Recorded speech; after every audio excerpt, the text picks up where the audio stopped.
Hi, I am Jen Hodge, doing Education Differently here in London today on a slightly overcast day, but full of so much energy from all the people that have come here today to protest against the Children's Wellbeing and Schools Bill, a piece of legislation that is supposed to be making a difference to children's well-being in the country, keeping them safe, making sure they've got an adequate education, but actually is going to do a huge amount of harm. So by day, I work running a alternative provision, supporting lots of families with children who school failed, and by night I am a campaigner for school reform and support for home education and alternative education, and also for SEND needs. So why is this bill such a problem? It removes a lot of parental rights kind of by the back door, by stealth really. We've got a home education register. Now home education registers already exist. Anybody that has been on roll with school already is on a register of home educated young people.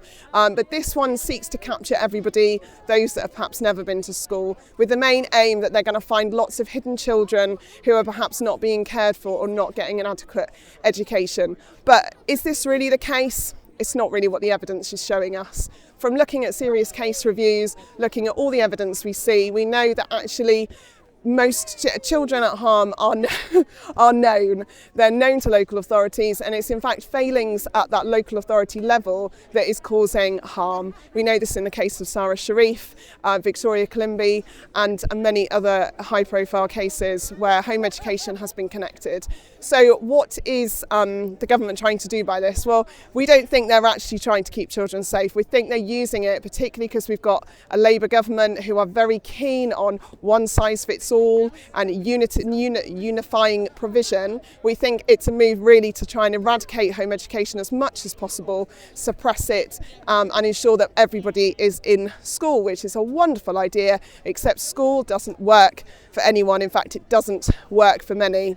So the register is going to require a huge amount of information to be shared, including personal details of any additional needs, where everybody in the family lives, where the young person is going, what clubs and groups they're accessing, what their educational week looks like, with demands for it to be updated regularly, something which is going to be an onerous process for all families, and especially discriminating against those who may be neurodivergent, dyslexic, struggle with anxiety or stress or pressures. So this is just, it's an awful ask that they're going for. It's way more than is necessary. We're also seeing from the recent amendments that they would now like, instead of being able to automatically deregister your child, which is legal, they're now going to slot in a meeting. Now, your child might be self-harming, they might be suicidal, they might be in any version state of harm, and instead of being able to remove your child, because it is often that last resort, a lot of home educators nowadays are not doing it by choice. So you get to that moment of last resort, you aim to remove your child, and you're told, sorry, you need to wait for a meeting with your local authority and the school and yourself, and hopefully they want your child there as well, which is something for anyone with a young person with SEND knows that could be an awful situation for their child to be put in. And this meeting could take months to organise. So children have to remain on roll all that time. They're not allowed to be deregistered, and that will mean prosecution, fines for parents if they decide to let them stay at home. And for the child, that could be a life or death situation. Now, when that meeting happens, the LA cannot stop you from deregistering, which is your legal right, except in some circumstances now, which I'll touch on briefly in a moment. But what they can do is collect evidence to then immediately start a school attendance order process and push your child back into the school that harmed them in the first place. Other people, there are certain subsections of children who will not be able to deregister automatically. If you've had a child protection order in the last child protection plan in the last 5 years, Could be for anything, could be a partner that left 5 years ago, could be bullying at schools, could be something that happened outside the home.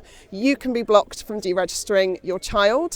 And if your child is attending a specialist school and the LA put that placement in, they too can block you from deregistering. So what we're seeing is a gradual erosion of parental rights, a clear message to parents that they are not trusted and they do not know what's best for their children, and a removal of access to educational options.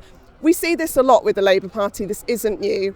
We've had attendance school fines increasing, huge amounts of more pressure, and we've also obviously had taxation on independent schools, which is completely dismantling our private education system, all by stealth. So finally, because I know I've said lots, the unique identifier, digital ID for children by the back door. There's lots of awful things in this bill. Note, I'm not going to have the time to talk about them all now, but certainly the unique identifier is one we all have to know about. 2 million people signed a petition to say they didn't want digital ID. The government has backed down, but they are still progressing with the Children's Wellbeing in Schools bill, which is going to give digital ID to children. And the really sad thing is nobody really knows about it. It's not being talked on about in the media, it's not being discussed enough, and it's just being whitewashed. So please do some research, check out some pages. The bill itself is not a pleasant read, you're welcome to read it, or check out my page, Doing Education Differently, on Facebook, Stop the Children's Bill on Facebook, Home Education Action Group. There's lots of places that you can get a summary of the bill, what it's doing, and if you don't agree with it, speak to your MP, come along to events like this, share, talk, and get the word out there that this needs to be stopped. This has gone to the Lords, it's also going to MPs, and make sure everyone knows that we're not stopping the fight against digital ID because of a headline that says they've U-turned. We're now heading over to Whitehall.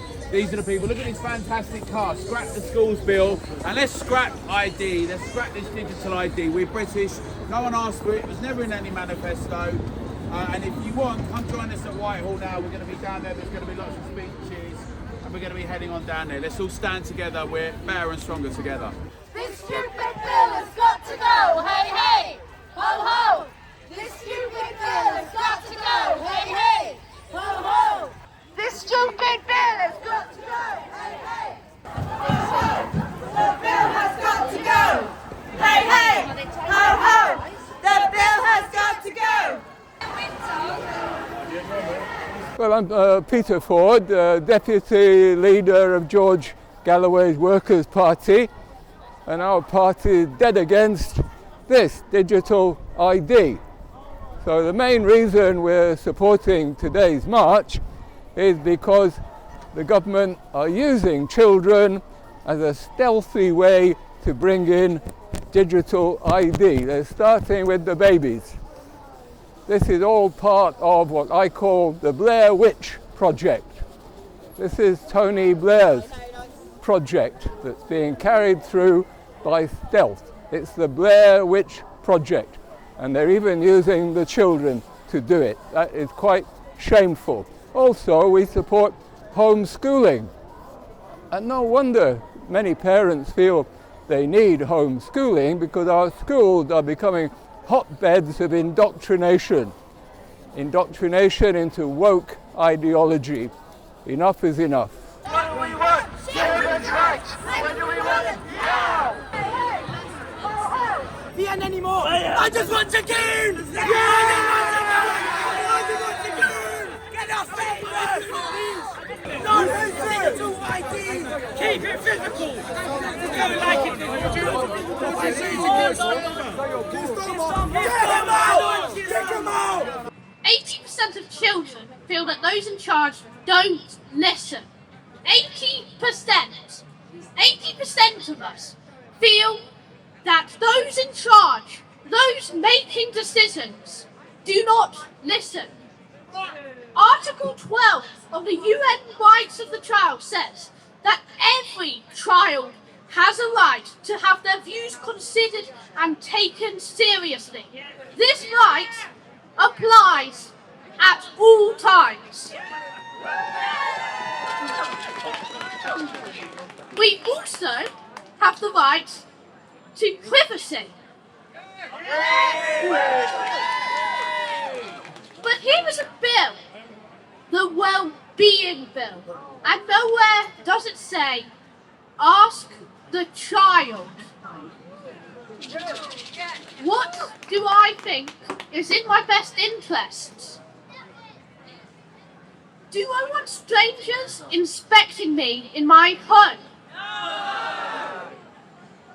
I have the right to an education, and the government wants to make sure I get one. But school does not equal education.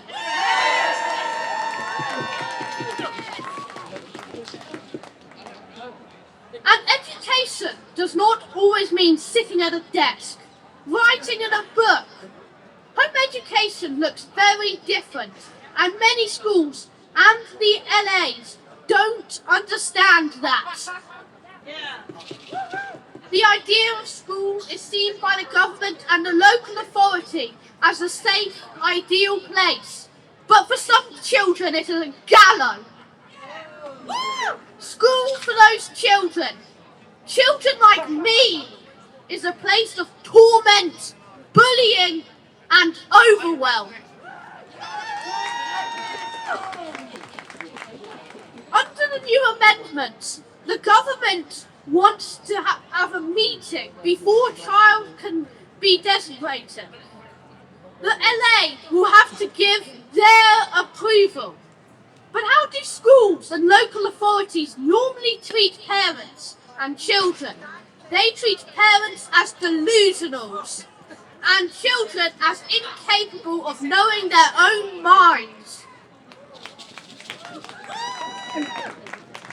This government has said that in 2 years' time I am old enough to vote, but right now it doesn't trust that I am able to judge my own feelings or make decisions in my own best interest.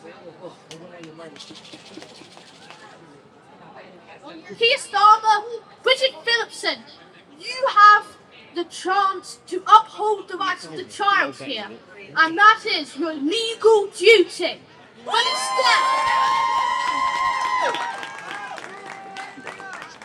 But instead, you are trampling them and calling it, and this is the most despicable thing, you are calling it well-being.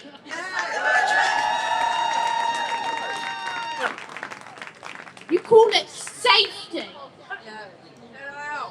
I don't feel safe knowing that I could be forced back into a place I feel awful in. I don't feel safe knowing that all the data will be collected, recorded and shared about me without my permission. Every mistake I make, written down and following me for the rest of your life.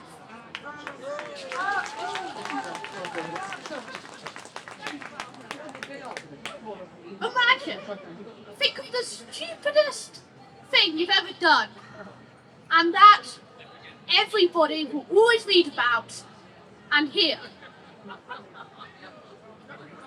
I understand that you want to keep invisible children safe, but how about starting with the children you can see right here? We do not consent to our data being shared. We do not consent to decisions being made about us, without us. And this is not well-being. This is stamping on the rights that it is your job to defend.